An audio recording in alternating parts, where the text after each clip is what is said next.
Okay, if I could have your attention, please. We are not going to do any voting, but we would suggest it would be good if you could come up a little closer. You'll see better.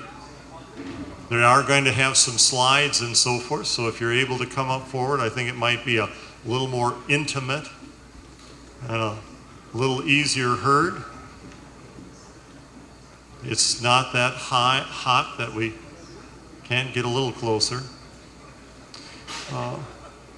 We've set this evening up as an informational presentation on foreign missions to have you hear from the missionaries themselves and then also be able to ask questions of them. And Pastor Ullman is going to introduce each of them and share with you a little bit of the outline of their work and then give them an opportunity to address you personally. But why don't we begin with a brief prayer? Dear Heavenly Father, what a privilege it is to be your child, to be a member of your kingdom, but also to be your ambassador, to represent you in this world. And what a privilege it is as a member of our church body to also share in ministries that reach across the continents. Oh Lord, give us insight into that work this evening.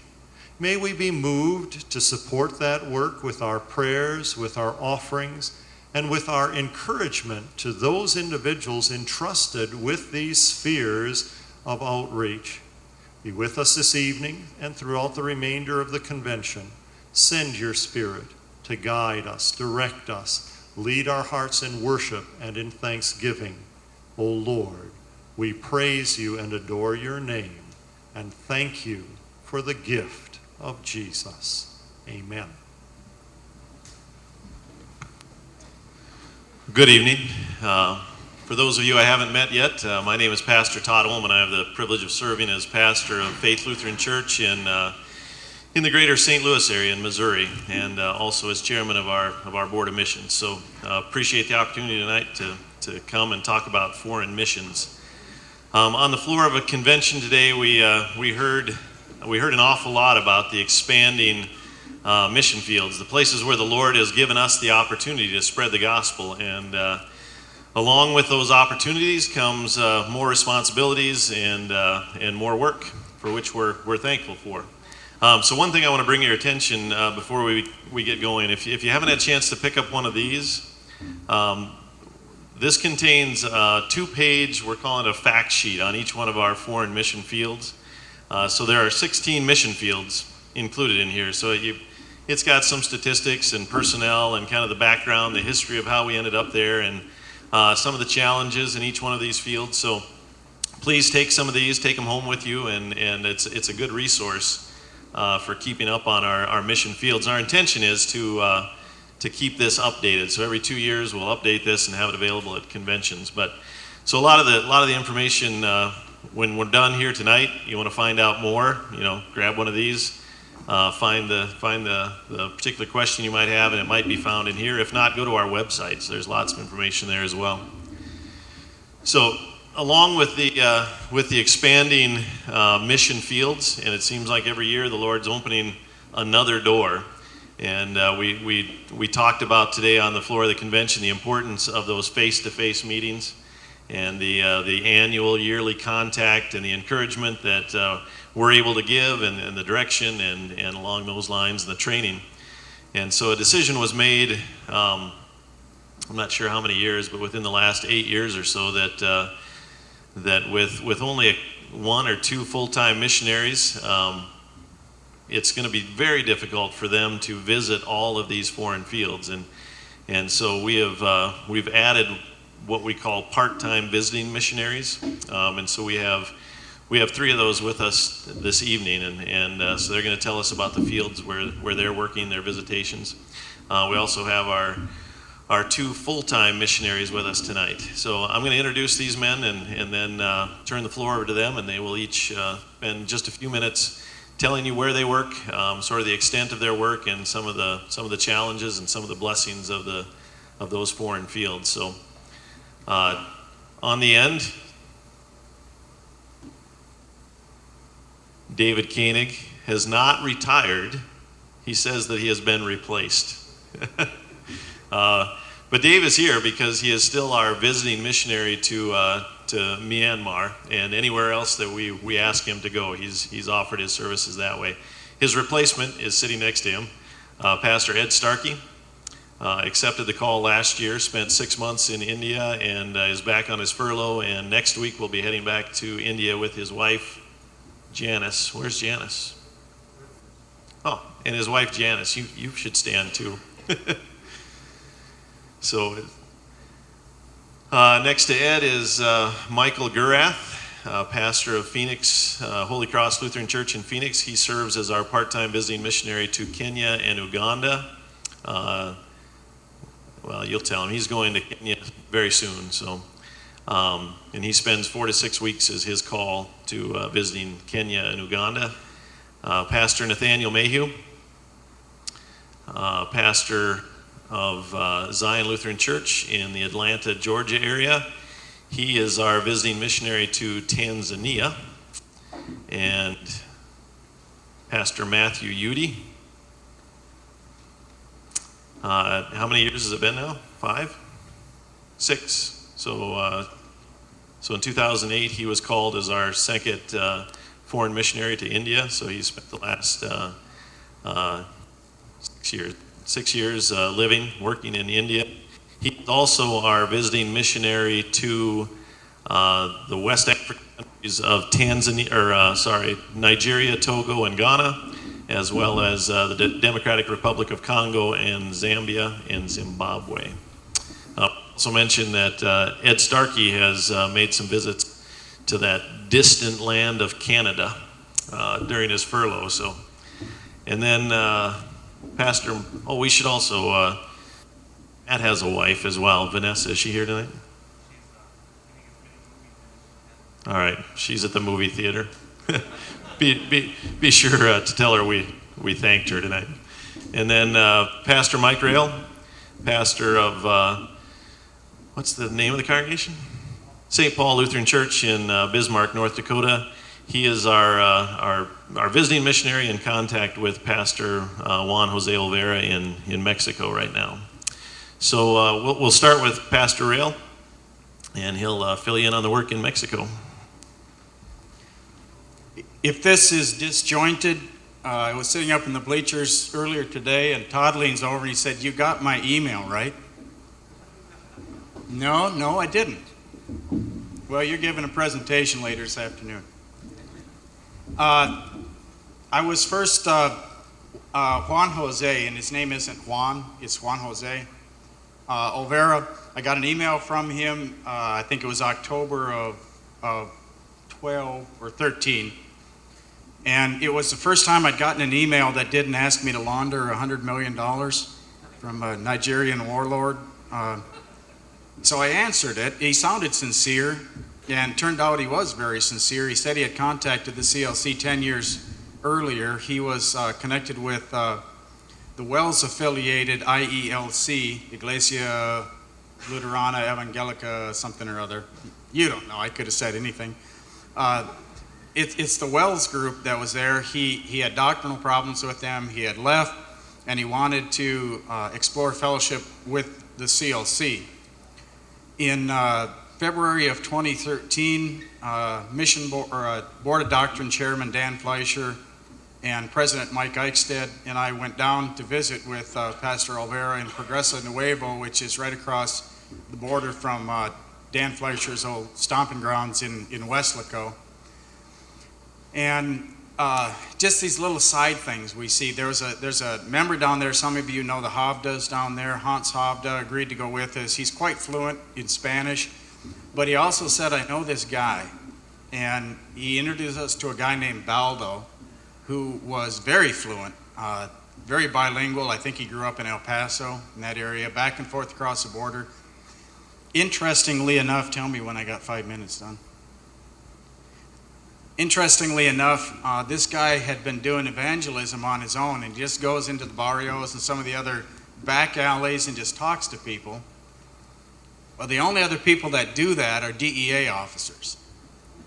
And the cartel picked him up, blindfolded him, drove him around for a while, And he took when he got the blindfold off, he was sitting in a chair in the middle of a room, and the cartel was grilling him, trying to figure out who he was.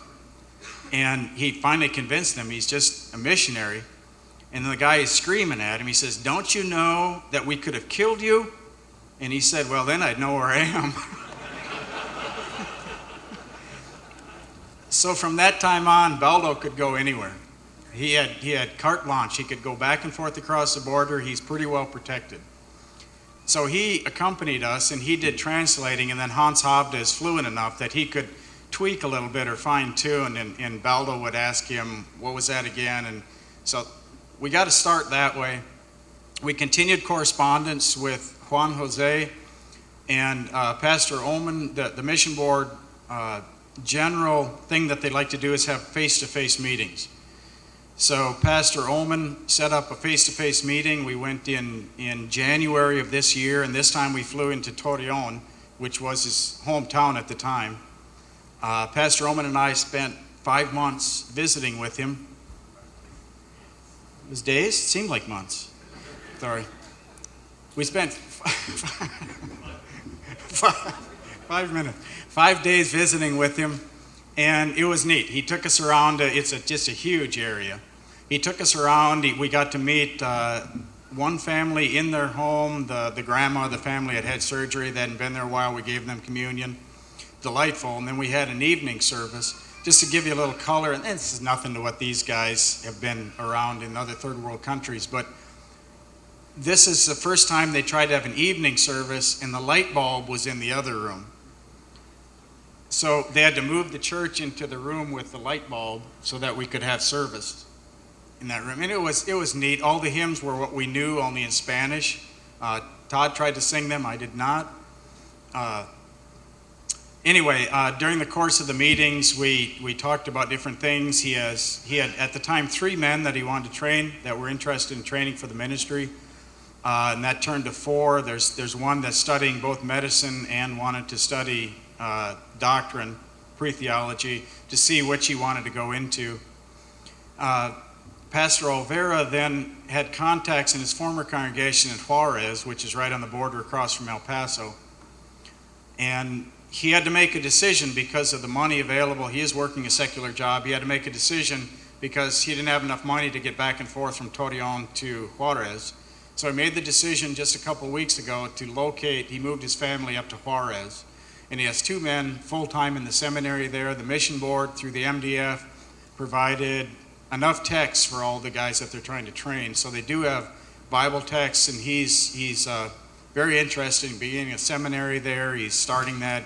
He has some ideas for self-supporting himself, have these other guys work so that they can study and work, and they're very desirous to get going, but to also be a self-supporting church body. So he asked me to send you his greetings. I didn't bring any pictures. There are some on the website.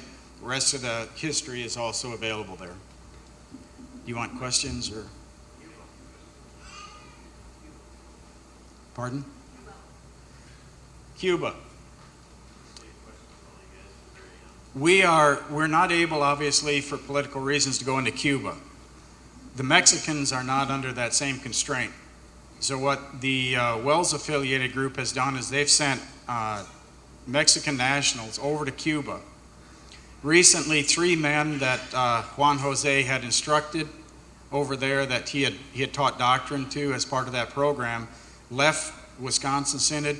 They're still affiliated now with Olvera, and they've asked Olvera what to do, and we're still trying to establish. They've left Wisconsin Synod. We're trying to establish how Wisconsin Synod views them before we proceed with that any further. So that's another door that might be open to Juan Jose in the future, depending on how that works out.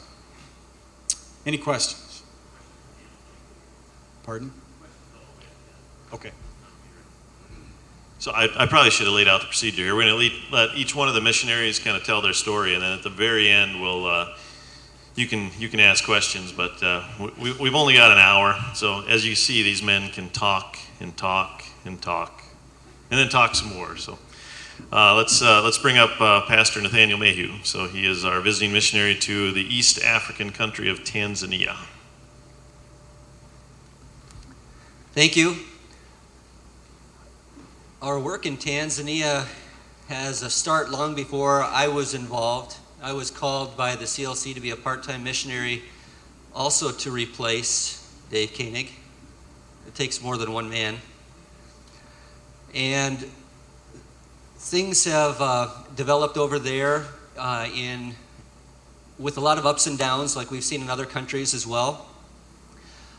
To this time, we have about 5 districts that we are working with in the northern part of Tanzania. And many of you have probably either seen or met Pastor Jeremiah Asanja, who has been here to convention before. He was not able to get here to convention this year, although he would have liked to, and sends his greetings to the fellowship. There are a few things that are very important that are on the tables for our group in Tanzania, and he felt that it was important for himself to be there and be connected to that rather than being here with us at convention. So Pastor Jeremiah is one of the leaders of one of the districts in the northern city of Arusha. It's a large tourist area. He has a number of pastors that work underneath him and works a lot among the Maasai people of Tanzania, which is a traditional tribe that are not all that unlike the American Indians of our own country. They're very animalistic. They believe in a lot of spirits, and so there's a lot of work that's being done among the Maasai people in order to bring Christ to them and lead them to their Savior. So he and his pastors are doing a lot of work in the northern region of Tanzania among the Maasai people. We also have another district in the Moshi area, which is another tourist town. It's right at the foot of Mount Kilimanjaro. And it is a very culturally diverse city. From the hotel that we often stay at in Moshi, you can find an Islam mosque, a Hindu temple, a Jain temple. You can even find a Jehovah's Witness building and Scientology. So this city it prides itself among of its cultural diversity, and so our pastors there certainly have a lot of work to do among the people there, and a lot of witnessing opportunities to those who have no Christian knowledge or understanding. It's interesting that Tanzania itself has a somewhat high Christian population, and Pastor Gurath mentioned a little bit of that in his paper this afternoon, that the percentage of Christians in the country of Tanzania is probably right around 50%. But as he mentioned, as you take a look at those that profess to be Christians in that 50%, most of them have no understanding of what true Christianity is. And then you have a large percentage also that is Muslim, and then a large percentage that is Maasai, or they have this belief in their spirits. So a lot of opportunities before us among those groups there. That is a region that has had some difficulties, because we had a pastor that we were in fellowship with who began communicating with another church body, and we separated in fellowship with them. And that has had some consequences with our pastors over there that has been difficult. So there are some struggles that we are working through in that area. We have also a district along the coast in Tanga, and that too has, my wife was a little bit afraid the first time I went to Africa, and I came back and I said that I didn't think there was any place like that in the world that was 70 degrees year-round. At first she thought, oh, you don't want to go back to Africa. And when I told her it was 70 degrees year-round, she thought, oh, you want to go back to Africa because it's 70 degrees year-round. In Tonga, it's quite different. It's very humid. And because it's along the coast, there is a large number of Muslims. There's a huge Muslim influence. And so many of our pastors in the Tonga region are doing a lot of work among the Muslims. Just about every place that you go, you can hear the Muslim call to prayer in the evenings and the mornings.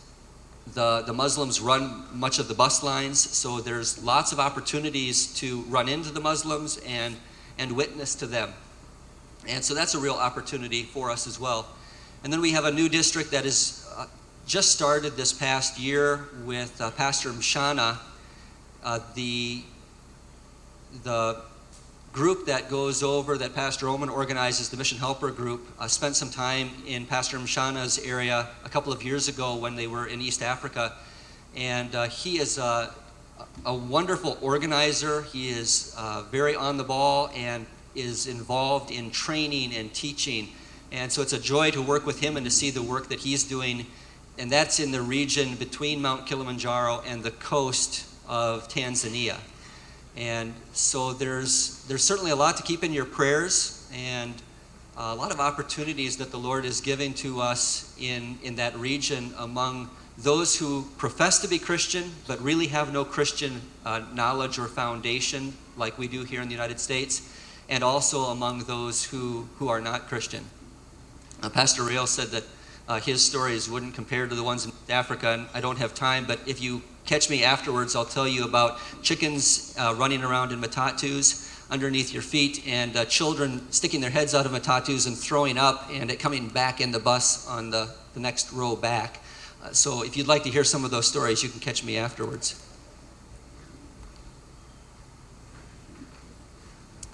So I should have mentioned earlier that for a number of years, Pastor Mayhew served as our visiting missionary just to East Africa. So he visited Tanzania, Kenya, and Uganda. And what was it, 2 years ago? We made the decision to split that in two. And Pastor Gurath had been working through the congregation in Phoenix, Holy Cross, with a group in Moist Bridge, Kenya, which maybe you've heard about. And he had spent, was it a full year or 10 months or a full year in Kenya. And so about a year and a half, 2 years ago, the mission board issued a call to Pastor Gurath to serve as the visiting missionary to Kenya and Uganda, and we split that into two different part-time calls. So each one of those men now spend their call is roughly 4 weeks, 3 to 4 weeks a year overseas in those areas. So Pastor Mike Gurath, our visiting missionary to Kenya and Uganda. Well, before piling on too many statistics and facts about places and names that you'll forget or can't pronounce, I'll tell you of how the Lord works in these wonderfully unique ways that we would never suspect, as He's done with so many of our foreign mission fields. It was about 2009, and I was serving as the assistant pastor in Phoenix, when we received some visitors that day, just like you would have at any of your local congregations. Visitors just wandering through the door, and they had found our service to be just what they were looking for. We had gotten the chance to speak with them and found out their story, their history was that this was a woman who had never been to America before. She was making her first trip to see her son that had left to go to school in America about 17 years before. She had a new daughter-in-law and a new grandson that she had never seen, so this was her initial visit for both of them. So as they get settled in Phoenix, she makes a request of her new daughter-in-law, "I want to go to church." And her daughter-in-law, the way she tells this story is, "Okay, yes, fine, we'll go to our church." And the church that we go to, we're very involved there.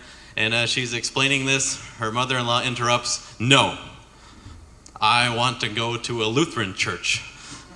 And her daughter-in-law is saying, "I don't know if I'm going to be disqualified as a daughter-in-law. I'm kind of scrambling to find a Lutheran church." When she remembers, she drives past one frequently, and one thing led to another. They end up in our church. Turns out that this woman, her name Anna, had been a Lutheran in exile for about 40 years. She was baptized and confirmed in the Lutheran church in Kenya, which had since dissolved or moved out of her hometown area.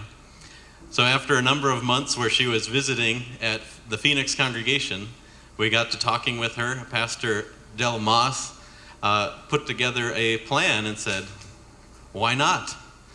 Let's do something about this woman's vision for her hometown."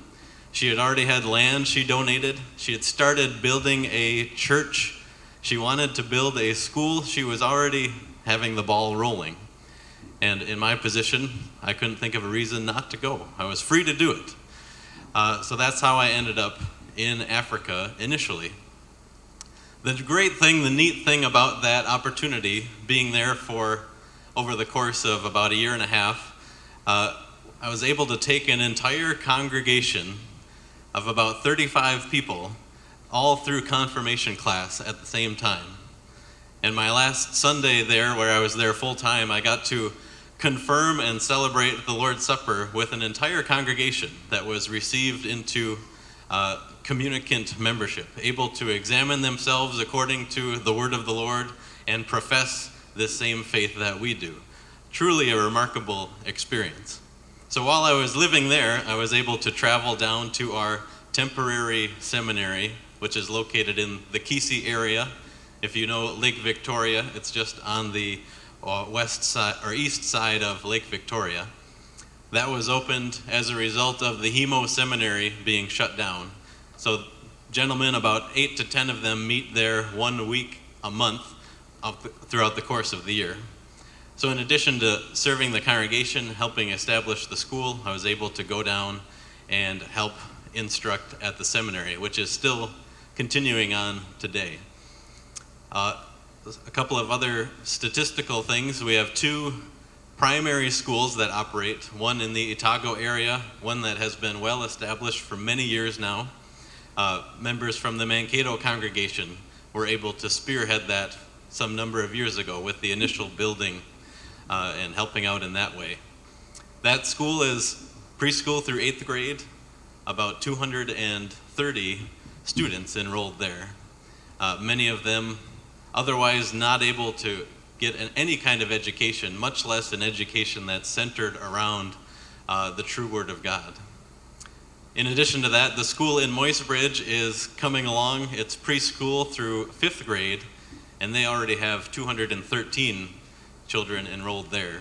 That's a much more depressed area, a place where many children would otherwise be smashing rocks from bigger rocks into smaller ones in order for them to be taken to the cement factory. So they're getting an education, and one that is also centered around their Lord and Savior. So it's a great thanks to our Lord for the opportunities, and a great thanks to all of our congregations who support this ongoing work as the Lord provides the means and the opportunities as we go forward. So thank you.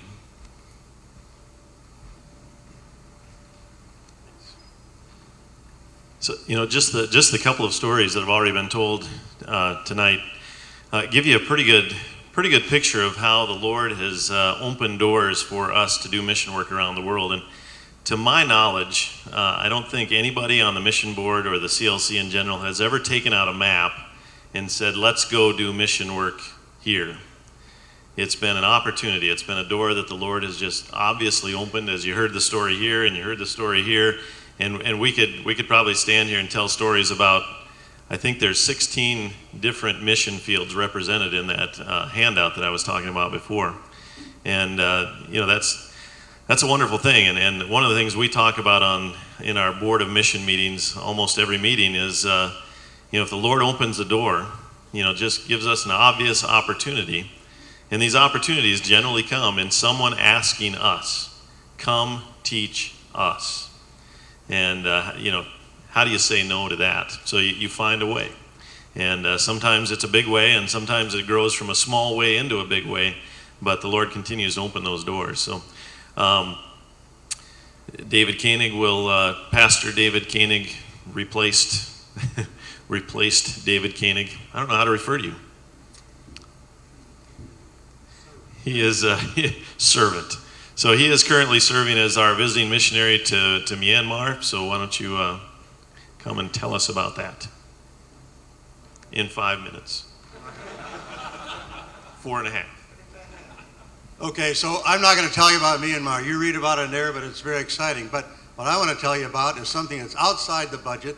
Mankato worked in Peru with Pfeiffer down there, outside the CLC budget. John Hine has got that Alvin up there going to Liberia, outside the CLC budget. What I want to tell you tonight is there's plenty more that we were doing outside the budget too. And I'll give you an example. Okay, so years ago, John Lau, Dan Fleischer, and Horst Gucci went to Paris, had a discussion with a group of French people, all right, and Pastor Blanchard was a leader of that group. Then the years passed, and we didn't keep up visitations with him. That was our mistake, and the thing just crumbled. And then we didn't know what happened with Pastor Blanchard and the congregation.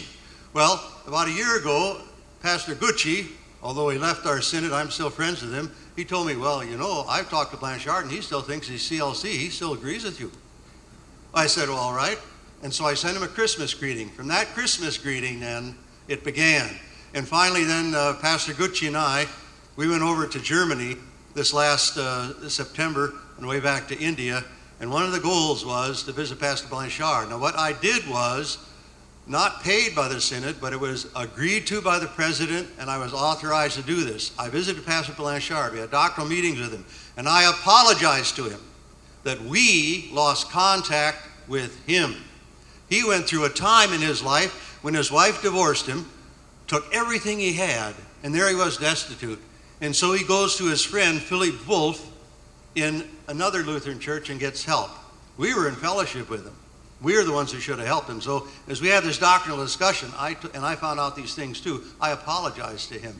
So now, this next trip I'm going to take to Germany, that we're going on this free church, President has agreed that I can go over to Paris at your expense this time. We're going to meet with Blanchard. I'm going to give him communion to him and his wife, and we're going to praise God that we're back with him and that we can support him now. And hopefully there'll be a yearly visitation of Pastor Blanchard. Doesn't have a congregation, but he's doing mission work. He's on the radio. He's telling people true Lutheran teaching. He's teaching creationism. He's teaching all of this. So really very thankful for that. Also then, Gucci and I made a trip around in parts of Germany. He has all these contacts, you know. He's a Deutsch Lieber. He just loves the German language, and he's got these Lutheran contacts. So I agreed after a couple years we'd go on this trip. So we said often, again, as we go, put your feet firmly on the ground and hold on to the handrails, because it was an exciting trip, and it was God just taking us one way and the other. Yes, I had a list of these contacts from Gucci, but we met people beyond those contacts. And all of this in the end culminates in the free conference that we're going to have at the end of August in Grebenheim, Germany. And it wasn't something that we dreamed up. I just went with authorization and talked to these different men, pastors and laymen, and said, well, would you like to have a free conference? These, of course, were conservative men. And just to show you how we met these people, sometimes not planned, we went up to this printing concern where the Harmses run it. And I talked to one brother, and Gucci and I are talking with him, and then he says, I think you should talk to my brother. Okay, so we talked to his brother. We find out his brother, now this man is in the Missouri Synod affiliate over there. This man is conservative. He was in the United States for a while, in a Missouri Synod, school, and he knows the liberalism there.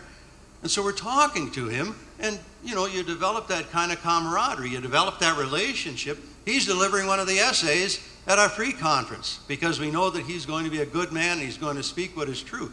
And he's doing the printing for us. At least he's going to print 100 copies of my church and others that we're paying for, and he's also, hopefully, according to committee and their work, going to be printing the essays that are men delivered. When we met with Pastor Blanchard, we met in where Paul Sullivan's father was, and a couple old ladies there. They still talked about the halcyon days when Paul Sullivan's father was there as a Lutheran pastor.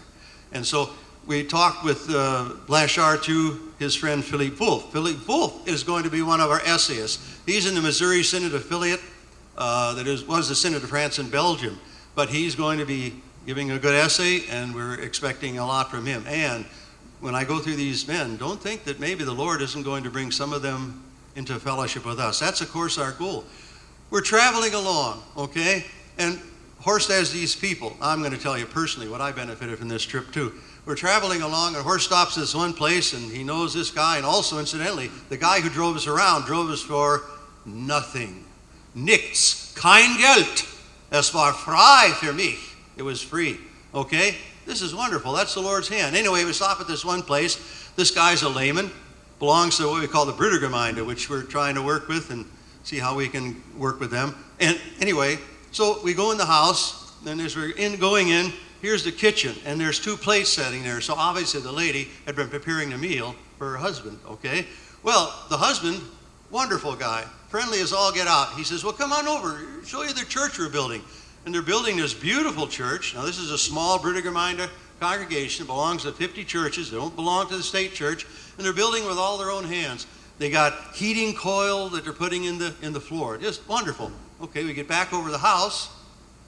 You open that kitchen door. The table is loaded with food. She prepared a meal for us that is fit for a king. So we sit down to that meal, and this is the way the Lord provided, you know. And then, as I'm leaving, she says, now, you look about the size of my father. He died. But I've got 3 suits of his. Well, I'm thinking of the guys in India, I said, yeah, I'll take them over to India. I'm sure we can give them to some of the Indian guys there. No. I took them home, put them on. They fit me perfectly. I had 1 good Sunday go-to-meeting suit. Now I got 4 Sunday go-to-meeting suits. And that was the way it worked. The Lord just did so many wonderful things for us. We came across a man by the name of Skirl. I corresponded with him because, it looked pretty good, but then church and ministry, not so good, okay? And then it was sort of cut off. And so, okay, I didn't think we should visit him. Horst says, no, we should visit Skirl too. We go to Skirl's house. His wife puts on the feed bag for us. We have a tremendous discussion, and I think that there's a possibility that maybe we can still influence him, and he's delivering one of the essays. And, that's just the way it went, over and over and over again. We had these contacts that Horst was planning on, and then we had these other contacts that just came up. I spoke for 10 minutes at the Brüdergemeinde, Gemeindetag, their congregational day when they had their congregation representatives gathered together. I didn't fellowship with them, but I gave them a 10-minute talk, and I said, hold to the Lutheran teaching. Hold to it fast, because they said in India, we're holding to it, and I told them the numbers. I told them the numbers we've got, and we don't abandon that teaching. We don't allow women to be ordained. We believe in infant baptism, and this is some of the difficulty within their Brüdergemeinde. And then we're sitting down to a meal, and this one lady says to her husband, she says, isn't that the man who talked yesterday? And he says, yes. And so he starts to talk with me. And now this man's name is Jacob. He was in a Missouri Synod congregation in the United States for a while, in Indiana, and this guy's talking to me. He leads to other contacts. We're wondering about this one man, Klost, if he could maybe give an essay at the pre-conference. Jacob says, yes, he's a good man. He'll give you a good essay. He's one of our better men. And Jacob is coming to our conference, a layman. And that's the way it was in Germany when we had it. Just a tremendous development, just like with Peru, just like with Liberia. The Lord is working outside the bounds of the mission budget. But we praise God for what he's doing in the budget and for what he's doing outside of the budget. Thank you.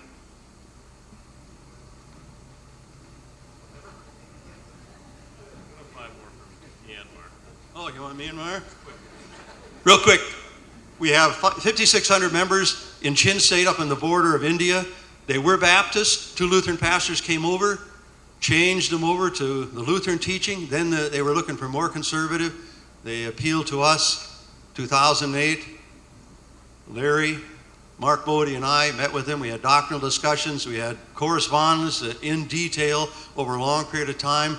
And then we're in fellowship with them. Now, one new development this year, we hope, is that we're going to be allowed into Chin State. Foreigners are not allowed into Chin State because, remember, the generals controlled Myanmar, and there were armies of the tribes that would fight against the Burmese army. Well, that's improved now. So hopefully we'll be able to go into Chin State. Unfortunately, the chairman is going to come with me next year. So this is the way we will travel in Chin State. I on the back of one motorcycle and him on the back of another motorcycle up and down the hills of Chin State, visiting the congregations we couldn't before. And Pastor Thong says, I can ride behind him. I don't know who's going to take you, but we'll find somebody good. Now, the new development to finish then is down in Yangon. In 2010, I had a seminar there. This is one of about 4 that Todd started off with correspondence who appealed to us. Some you just eliminate right away because all they wanted was money. But this one seemed more positive. He's Indian from Tamil Nadu, where our mission is there in Chennai area. And this man was ordained by the Missouri Synod. He was trained by them. He left the liberal Tamil Evangelical Lutheran Church there, formed his own congregation, and that story is a wonderful one in itself. I wish I could tell you, but very dedicated man, 5 children. His wife was Karen. She left him, went away, and there he is with 5 children. And then a lot of things happened, but this is a man who's faced a lot of trials. We had the seminar in 2010, but it didn't seem like he was going to come our way. Okay, there's no indication. Okay, so I was over there next year. I didn't contact him. Then I was over there next year. I didn't contact him. And he knew I was there. But then I contacted him. Well, now he has come to the conclusion that he should join in fellowship with us. And so at this convention, we approved that. And wonderful thing is the seminar that I had there, every year we have 4-day seminar up in the Chin Hill area. Then we have now a seminar in Yangon. We had 80, 90 people came to that seminar in Yangon. And out of that, our Pastor Edwards now in Yangon is going to be starting a training with these people, 5 of whom are preachers, are pastors in different congregations who want to join with him. And the one thing that we really had some disagreement on in the meeting was the position of women in the church. Despite that, we've got 5 men and maybe 25 others who are going to go through classes now with Pastor Edwards. And the Mission Board is funding that, $1,600 for 5 months. And so we look forward to having good results from that. Thank you. Thank you.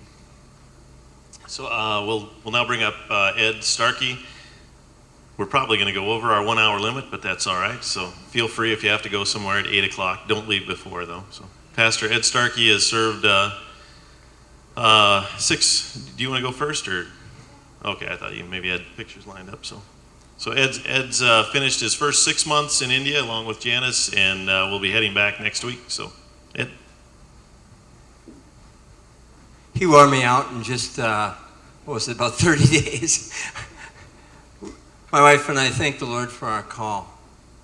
And we thank the Lord for the commissioning service that was just so wonderful and encouraging. And even as we look back at it and think about it, it was such a neat thing that we could be sent off in that way. And these men have had a lot to talk about what they've done. We're just beginning. We really are. Driver Kumar calls me a babe. He would, what was it, 50 days? It was a 50-day baby in the ministry. And he knew that we needed help. Matt and Vanessa are so much younger and energetic, and they can do things, and he makes sure we can get across the street and just simple things. And that's a big deal, crossing the street in India. Pastor Koenig got us started with a chance to go right to pastors' homes. I think there was one day that we might have seen 20 or more men in one day, driving to their homes, visiting with them and encouraging them. And after about a month, he retired. That's real retirement, isn't it, what he's still doing? But he left us very well energized and not completely worn out, but ready to try and follow what he has worked at so many years. And then missionary Yudi picked up right where he left off, and he did the same thing, helping us we traveled to every district and to both seminaries, the CLCI and to the BELC. We had a chance to go to the Andamans the last few weeks that we were there, and spent 15 nights there. We were in a different church every night. We had 3 days of seminars there with Deepak Emmanuel, and I had more chance to travel with him than the other chairman, and it was just a wonderful blessing to see how it's all about God's Word and being faithful to that Word and the good news of the gospel that Jesus has died for all sin, and that all those people that you see everywhere, they've been included, and yet they need to hear, and it just was so exciting. Another place I went with Deepak Emmanuel that Janice didn't go with me was up to Odisha. Pastor Koenig had been up there years previous, and some work had started. There were 2 men who had some Lutheran background, but there were, of the 3 seminars, the second one we went to in a building not much bigger than perhaps some of your garages. There were 170 men that were there. And they reached for the material in a way like you couldn't believe. They wanted everything they could get. They want to come back. It's not easy for them in that area. It's the area where Deepak was raised, and there's been some difficulty there, but the groundwork is set, and we pray that it'll continue up there. Manitoba is a lot closer to us here. When we came back at the end of March, we had some family things to take care of. Our daughter was married. We had a chance. We've been at Sunday. We'll be in Austin. It'll be 14 churches. We've had a chance here to say hello at least and to visit and to meet with members in the CLC. But during that time, we had a chance, a little brief journey up into Manitoba. I had lived in Manitoba at one time when I was much younger, and I wanted to go. I don't know how many years ago, Missionary Koenig said that there were some men up there that he had been in contact with, hadn't seen, and there was opportunity to take some books up. And all I did this time was just go and meet the contacts, and they want teaching, it sounds like. They're not in fellowship with us now. There's areas that there's need to work on, but it's exciting, and there's some of you have already mentioned how you'd like to be involved with sharing books and sermons and so forth. You have a couple pictures, don't you? That this is the second day that we were in Chennai. We got there one day. The next day we were at the Joint Asia Pastoral Conference. That's our landlord. I guess it's up on the roof of our house. Ram Mohan worked for the U.S. Consulate for several years and retired without any type of pension. And the apartment where we live is now his pension. And he and his wife are Hindu people. This is class at Udi's house where Pastor Udi's there. The 7 chairmen from BELC come once a month to continue in their studies. That is Deepak Emmanuel's church in Tengleput. That's typical. Pastor Koenig was honored in a special way for his many years of service the last week that he was there, and had a chance to preach there with DePaul was interpreting for him. And they gave him much honor that time. You watch this do you have the other ones? Oh no. There were several pictures I thought he was going to have. They literally buried you with shawls and garlands that day. It was neat. This is driver Kumar and his wife Kyle. Missionary Uni said that Kyle just had some health issues with, I believe she had a heart attack. She's had a procedure and she's doing better now. But those of you who've traveled there and know Kumar, what a blessing. The Lord has blessed us with this man. How is it that Pastor Ullman says that we just pray that we see that man in heaven and continue to pray for him and thank the Lord for what he does for all the mission work that's there. The materials that are printed there in the CLCI and in the BELC, it's wonderful that these men can, they just love to reach out and get whatever they can. That's at the CLCI a couple weeks before Christmas, the seminary. That's at the seminary at the BELC. DePaul's in front with some of the seminarians. That's the building. The building that they are wanting to buy now. It's available. The rent keeps going up, so it seems that the time is right to be purchasing the building. That's our apartment, and that's our watchman who he sleeps on the ground right behind the fence there with a mosquito net each night. And we have a chance to visit with him. Every time we come and go, we pray that he too would have a chance to hear the gospel. Vanessa turned, was she 25 on her birthday? She turned 25, and the next day Kumar turned 44, and the day after that I was 58, and a couple of days later my wife had another birthday too.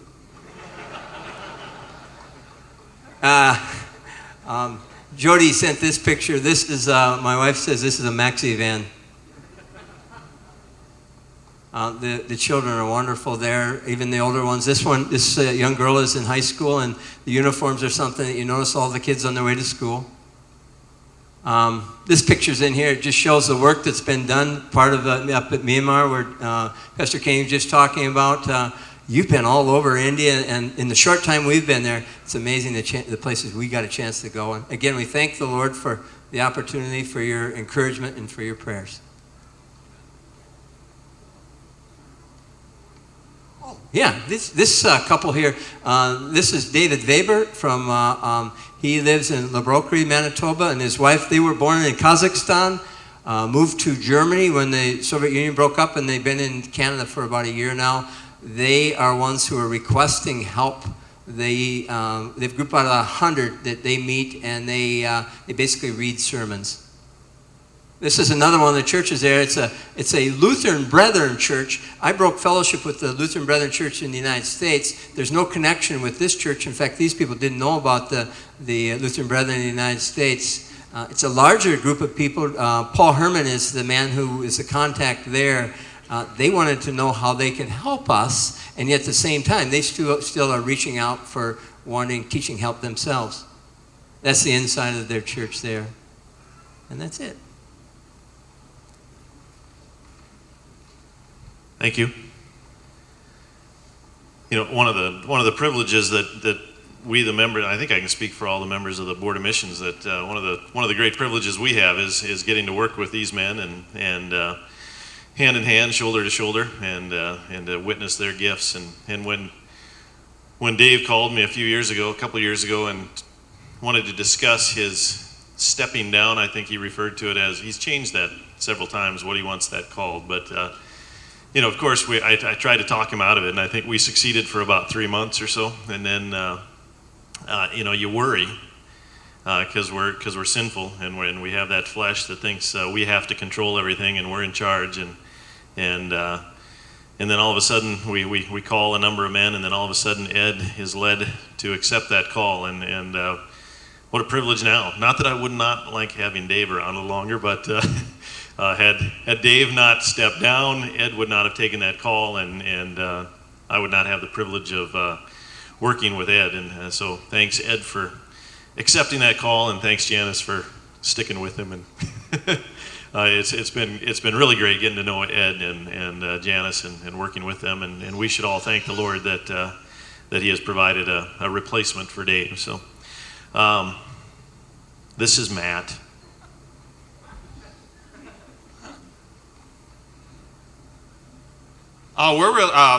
My wife Vanessa and I are really, really happy to have Ed and Janice over there as well.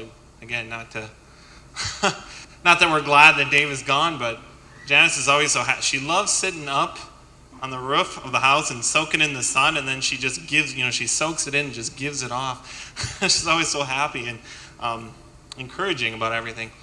And Pastor Gurath was talking in his essay earlier, was talking about going and trusting the Lord, and I think I'm more like Thomas a little bit there, that I trust the Lord to provide, but it really helps that I can see that line of provision through you all and through the mission board. I don't have to worry about it. It's the Lord doing it, but He's doing it through all of you, and so there's just nothing to worry about, and we're very thankful for your support. That everywhere I go, I know that the mission board's got my back. They're always looking out for me. Helping out in every way they can, and you guys through them and praying for me. So I'm going to try and get through a couple of different districts here really quick. We've got 5 minutes left, but we'll see what we can do. India and Africa. So here is a map that shows the general outline of where we're working up there in Nepal, and then there's a little dot there. Dave would probably tell you more about Myanmar, and I think that's the Chin State area that he was talking about right there, just right across the border from India. And then the lower blue polygon area is where the BELC is working. That's not entirely up to date. Bangalore is not included in that, and it also doesn't include Orissa, which is up above the other blue polygon area in India. And then the northern blue polygon area, that's where the CLCI, Juddy Benjamin, is working. It's a little deceitful there because that northern one looks a lot bigger, but what's actually going on is that the CLCI has 3 kind of major areas it works. Kind of the bottom part, and then the top left corner and the top right corner, and over there a little bit in the area in between, they don't really do much work. So it looks bigger than the BELC, even though the numbers are the other way around. And then you can see over here in the Andaman Islands, that's also part of the BELC, even though it's so far away from India. That's part of India, and Pastor Ed Starkey was talking about Deepak, who goes over there, travels over there often, and does work. One of the things I'm also very thankful for, of course, is the convention, the last convention which gave us a great increase in our budget. And because of that, we were able to do a lot of expansion. We had been wanting to, there was a lot of areas in India we really wanted to get to. People, again, coming, begging us, come and teach us. We want to be a part, we want to learn. And we had to keep telling them, no, we can't, we're sorry, we don't have the money. And then we were able to add a number of districts finally because of that expansion of money that was given to us. And so you can see there the red dots. Those are the old districts, the ones we've been working in a little longer, some of them longer than others, but before last convention. And then the blue ones are the 6 new districts that we added. Now we added more than just those 6 districts because we also added men to the old districts. So a lot of the old districts we've been working for a while, we're able to bring in and include many new men who are eager to join. And then on top of that, we were able to start those 2 new districts. I'm going to talk specifically about 2 of those new districts. This is a blown up map of just that area where it shows you can see the new districts, and one of them way over here in Bangalore. One up there. Okay, I'm going to talk briefly about 2 of those districts just to give you an idea of what's going on here. The first one is Bangalore, and this is a really exciting opportunity. All of them are really exciting opportunities, but I've been able to work a lot more with these men, and it is a city. It is a better off city, and I think because of that, a lot of the men here are a little bit better educated. They seem like it. And they're able to understand a little bit more, have more questions. And so that's always kind of encouraging and exciting. Not that I want to put down any of the other men, but there is that opportunity here. We have 25 men, and you can see there's the translator there who's actually not a member of our church. He's a Baptist, but he does the translating for us and has promised to translate what we say and not what he thinks. And we have other men there to keep an eye on him. And, we had the problem here. We were discussing something, I don't remember, and the question of wine came up and alcohol. And so part of the problem in India, if you say wine, they immediately think hard alcohol. They think whiskey, vodka. And so it's difficult to explain to them that, drinking a glass of wine isn't necessarily wrong. It's not getting drunk because they think of that hardcore alcohol, which is probably more likely to get people drunk. So I said I'd bring them in a bottle of wine and they could see what I was talking about. And that's what I've got there, 2 bottles of Indian wine. And some of them were brave enough to take a little sip and they didn't like it at all. But we had a fun little time discussing it. And here's another one, another very exciting opportunity. This is the man, Pastor Bhaktavachalam from Madnapalli. And if you can see on the map, you've got the blue dot, Madnapalli, not as far over as Bangalore, but further west than any of the others. So not all the, not that one that's half off the map, but the next furthest one out. And then if you kind of go down to the southeast, there's a red dot there, Chittoor. And so we had this district in Chittoor for a while. And this man, Bhaktavachalam, very dedicated. He came every month. He came to that meeting in Chittoor, very eager to learn, and he had to ride on the bus, for 3 hours there and 3 hours back to get there. And you can tell he's an older man. It wasn't easy for him. And some of our other men who live close by are always finding excuses to slip out of class. But this man, he was there every time, and so eager to learn, and really wanted us to come and start a district in his area. It was very eager for that, and so we were finally able to do that thanks to that expansion money. And he's got a number of men now in his hometown, Madnapalli. You can see this beautiful brick church that he built on his property there, and that's where we meet. And you can see some of the men there from Madnapalli gathered learning. So there's just 2 of the districts, and of course, as I said, there's a total of 6. Now, of course, these are our district chairmen in India. On the far left, as you're looking at it, is Deepal, our district president. And these are the men that really deserve the credit because for the expansion and for everything that's going so well over there, because they're the ones out there talking and constantly working, going around and talking to other pastors, talking about the BLC, opening up these districts. A couple of these men have started districts on their own without funding from us. So Dave was talking about the work the Lord is doing, outside the budget. Of course, as Germans, we like to try and control and, everything in its order, and you got to have all the paperwork and everything. We like the bureaucracy, right? But we go out in these areas and we preach the word, and you can't control it.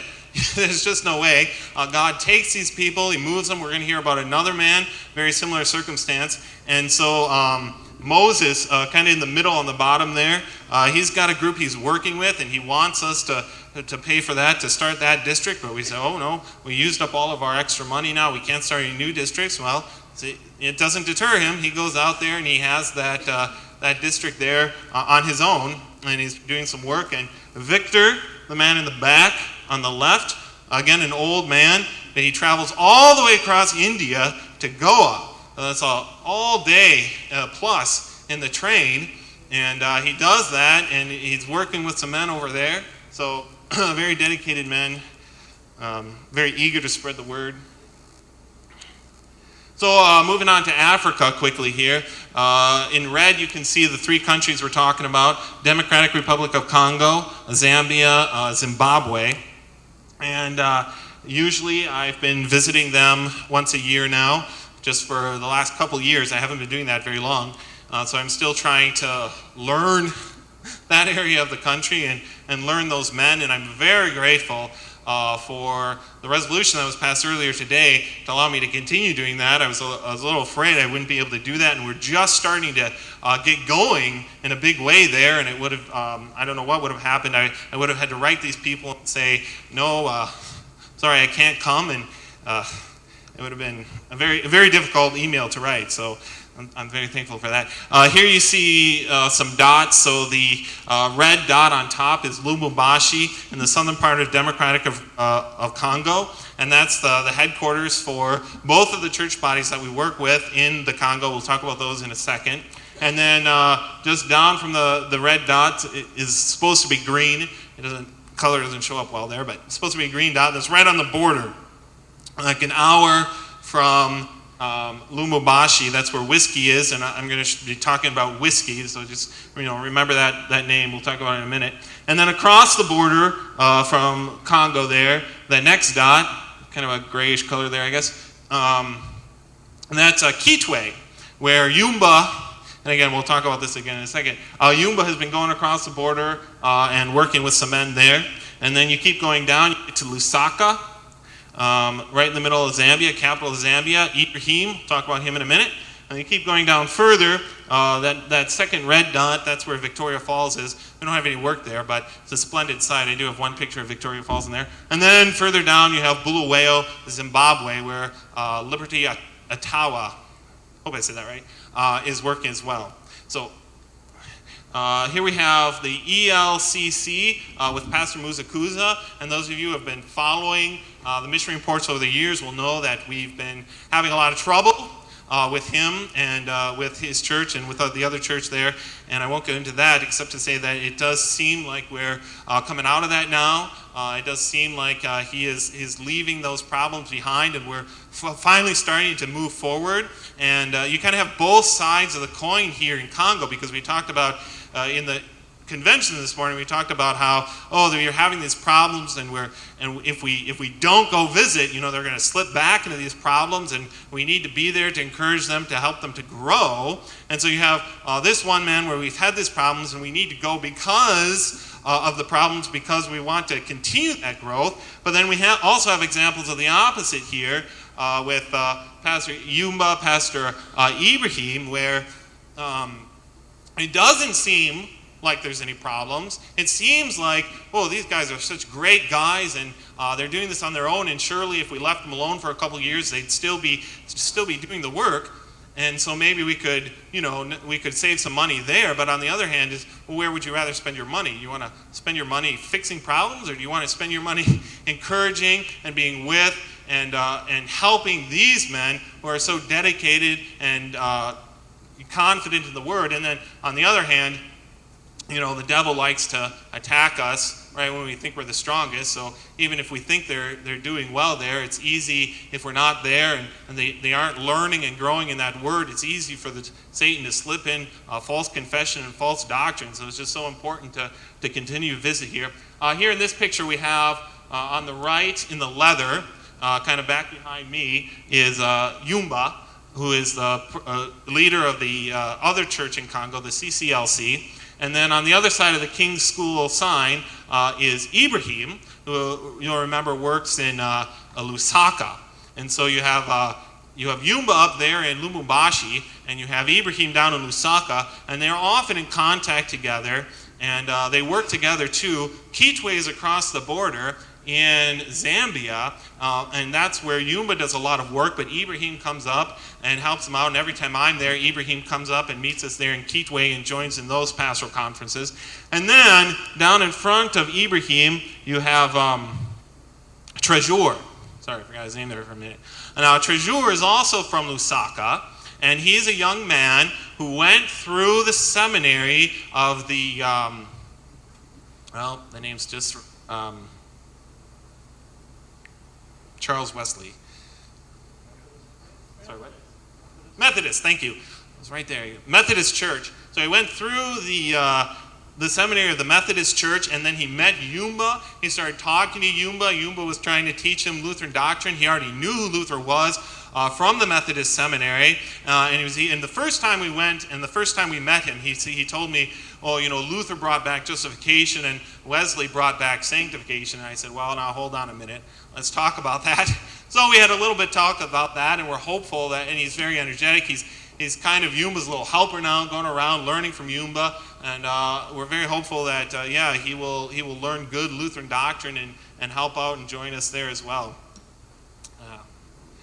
So this is whiskey. I mentioned whiskey. Now this is kind of where Yumba does a lot of work. He works with some nonprofit organizations and I think with the government a bit. I'm not exactly sure where all of his connections are. But in any case, to develop the rural area here and help out the villagers. And so he's here, he's building a school, he's doing a lot of other things for this village. And while he's doing that, he's building a church on the same compound. And he's starting a church. He uses this as the area where he teaches a lot of pastors.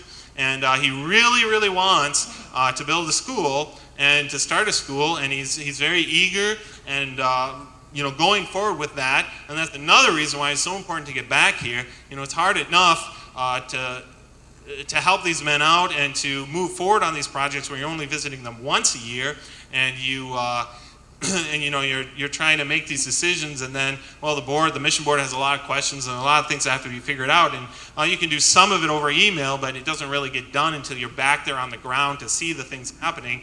And if you postpone that for a couple years again, things don't get done. So very wonderful about that. This is the area across the border then in Kitwe, and we've got a small group of men Yumba is started meeting with, and again, he did this not with us. He went on his own, he met with these men. This was before my time. Todd and I think Nathaniel went, and he told them about this group he had, and he wanted to take them over and meet them, but they couldn't go across the border at that time. So then the next year when Todd and I went, Pastor Oman and I went, we were able to go over and meet with these men. Now, here's another example. Here we went across the border, we met with the men for the first time, and we go to this church, Pastor Banda. He's in charge of this church, and we show up at this church, and they've been waiting for us. They were expecting us early afternoon, I think even maybe a little bit before noon, but they've been waiting for us for 4 hours. So we finally get there, and they have us go, and they have us sit down, and then as soon as we get in and sit down in the church, here comes this woman supposedly possessed and screaming and doing this whole thing, and Pastor Banda and the congregation get up, and they start hitting her with the Bibles, in the name of Jesus, leave, or whatever. And Pastor Oman and I kind of looked at each other like, okay, now what do we do? What do we say? And we were a little bit, okay, how do we approach this? And so we asked Pastor Yumba, instead of just, saying anything, we asked Pastor Yumba, who was with us, well, what do you think of that? And Pastor Yumba said, that's crazy. There's something wrong going on there. And so You thought, oh, great, it's just another example of the Lord working through Pastor Yumba. We had to sit down and talk to Pastor Banda about this. This is clearly, he was putting on a show, trying to impress us. It's clearly what was going on there. We had to sit down and talk to him about this, and as a result, he left the church. And so, you speak the truth, and sometimes it doesn't work out. Sometimes then people leave. But the good news is, I just heard, and I don't think Pastor Oman even knows about this, I just heard a few weeks ago, Pastor Yumba wrote me, he'd been talking to Pastor Banda, and Pastor Banda has repented now. He said, yes, that was wrong, we shouldn't do that, and he's come back in to that group of men and is willing to learn from Pastor Yumba now and to grow. So what a wonderful working of the Lord that led him to repentance there. Oh, and here we go, we have another example here. These men, the last time I went over there, they're wonderful. They're eager to learn Lutheran doctrine. They're excited about the Lutheran doctrine. So what do? They go around in Zambia looking for other Lutherans. And you can't really blame them, And so they find this other group of Lutherans, and they're trying to join together with this other group of Lutherans, and I show up, and, well, we have to talk about this. And it was the Wells-affiliated church there in Zambia that they had been talking to and trying to join together. It was a good thing that I went back, because well, they didn't know. They just started to learn Lutheran doctrine. They just started to be teaching this. And, if I hadn't gone back for another couple of years, who knows what would have happened. But we went back and we talked, and great, got that straightened out. Okay, moving down now to Lusaka. Again, you have Ibrahim, and then with him there, the left picture, Ibrahim's the taller one, and then there's Liberty Atawa from Bulawayo. Now, Ibrahim, again, example of the Lord working. He's from Tanzania. Nathaniel knows him well, I'm sure, from his visits there. And have you met him? Yep. And many of our mission helpers, I think, who have gone over to Tanzania. Ibrahim often goes back to help out and to do translating. He's a wonderful man, again, very dedicated. He knows the catechism. He knows the doctrine very well. He's always carrying around a catechism with him. And in fact, he kind of well, I don't know if rebuked is the right word, but he kind of gave me some good advice. I was there and I was trying to teach a lesson, and he said, Pastor, you need to keep it simpler. You need to go back to the basics. And I listened to him and said, oh yeah, you're probably right. I thought I was being pretty simple, but lower my teaching here a little bit more. And so just a wonderful man to work with. And then the next picture over, Peter Mwera, that's his friend. Now, Peter Mwera works in Lusaka and knew Ibrahim from before Peter Mwera came here to Lusaka, Zambia. And he's the one who wrote to Pastor Ibrahim and said, look, come to Lusaka. We need Lutheran teaching here. We need you to come and start a church. And so Ibrahim did. He left his family. He left his home. He traveled probably a couple days. It took him by bus. Came to Zambia, again, without any promise, no support, no money except what his friend could offer him here, but trusting the Lord, and is now working in Lusaka. He's got a group of men that want to be trained, and hopefully next time I go over there, we'll be able to meet these men and move forward as well on that. Really quickly, I know I'm over my time limit here. Really quickly, map of West Africa. I've been talking about Central Africa, so there you can see kind of the general area we've been working in Nigeria. I'm sure many of you are familiar with this. Been working over there many years. Most of it is in the south. Now you see one white dot way up there, the north in Bauchi. We did have a missionary who went up there, and that's the area where all the Muslims are. So southern Nigeria is almost all Christian, and northern Nigeria is far heavily more Muslim. And that's where you get many of the religious problems, and it's been in the news a lot because of the, you know what I'm talking about. And so we did have a missionary who went up there, and we tried to reach out to the Muslims, and it didn't work, and he came back. And he's not working up there anymore, but we're always hopeful that we can reach out there to the Muslims as well, and in the south. And then we have then you see next to Nigeria, you have Benin and Togo and Ghana. And we have the one man working in Togo, and he's working in Lomé, but he's got 4 congregations there in Lomé, just one man. And again, doing this mostly on his own. We weren't supporting him until just a few years ago. We started supporting him a little bit, not a lot, but a little bit. But before that, we weren't supporting him, but he was traveling around on his own, started 4 congregations, and now he's trying to get a couple congregations going as well in Benin. He knows some people who, again, some people he met, and they said, we need you to come to Benin. We need good Lutheran churches in Benin as well. And so there's 2 places in Benin where he's looking to start a church, and he's got 5 or 6 members of his church that he is trying to train to be ministers of the word as well. He's always asking for more material to train them, and I go over there. And then you have a cry. And there we have Gideon, and he's had a lot of trouble. You can read about that in the thing, in the booklet, and he hasn't gotten a lot going on, but he's still serving, he's still struggling, he's still fighting to spread the word there, so we're thankful for that as well.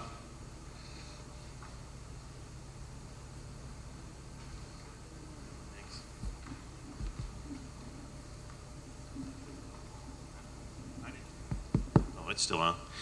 So that brings us to an hour. These guys spend most of their time overseas, so I'm sure they'd be willing to stay for a few more minutes and answer some questions. So if anybody has questions, you want to come to the mic so everyone can hear you, Dan, please? I know the mission board isn't involved with these, but I think Dave Koenig knows too, and you. I think it'd be interesting just to let the people know about what's happening in Australia with Stiller. And if you want me to tell a little bit about that, I could. But the other is Dave Rhyme. There was a group in Sweden that contacted me, and I got him in touch with Dave Rhyme, and I believe that one of the men from Sweden joined Dave's congregation in Vernon, and I think there's still activity in whatever town it is. If Dave could fill you in on that, if you're interested. It's just, with respect to Stiller, he's a layman, Lutheran, left the Lutheran Church of Australia, and it's his family and his grandfather and his father who is as sound in Lutheran doctrine as anybody that I've ever known. And Stiller came and was with us for a week, and he instructed and confirmed his own children, and meets faithfully, uses sermons that are sent to him from the CLC and some other good sermons of sound Lutheran history. And if anybody, as Dave mentioned before, if anybody travels to Australia or is contemplating it, that would be one where we would like to certainly have contact. I email him sermons and articles occasionally, and greetings, and I certainly encourage you to keep in touch with them, because they are very lonely in Australia, but they are sound and very confessional Lutherans.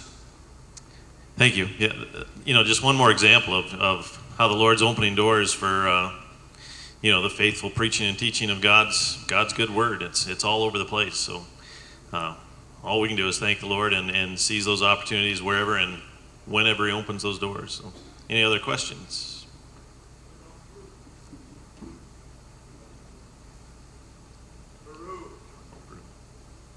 Go ahead, Scott.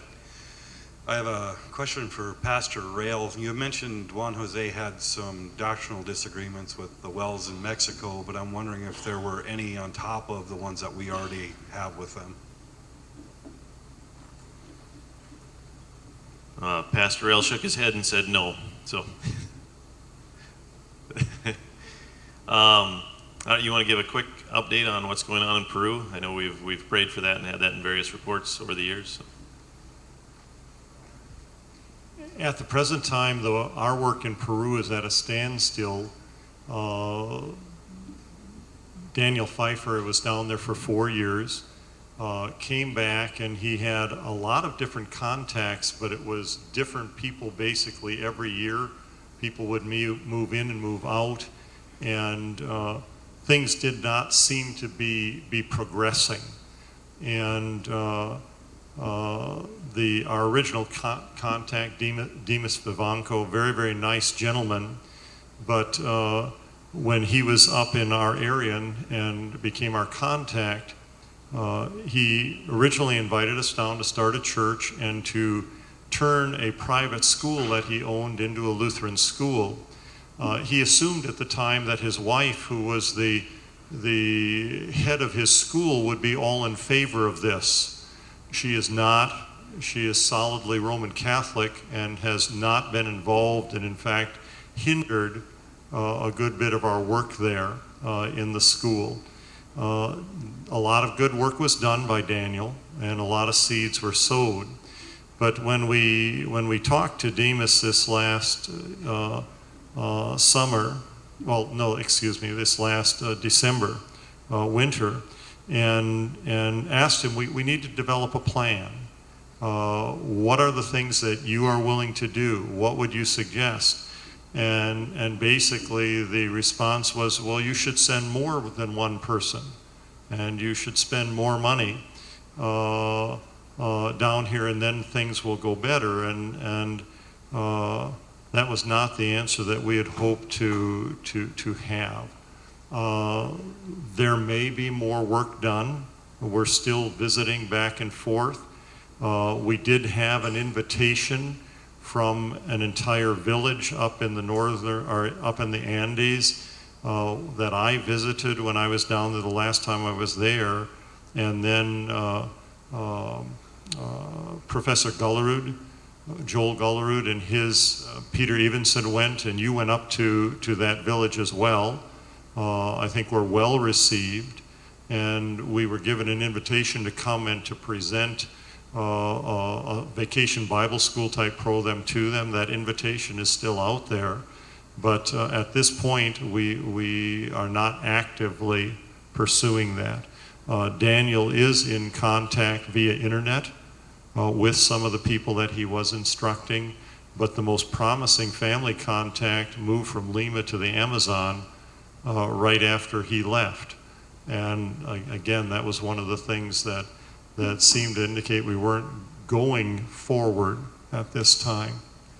I don't know how much more time you want. I told Pastor Ullman I needed to ask the last question of the evening, and the question is, Pastor Ullman, what day is your birthday? Okay, I think we should join in singing happy birthday to Pastor Ullman.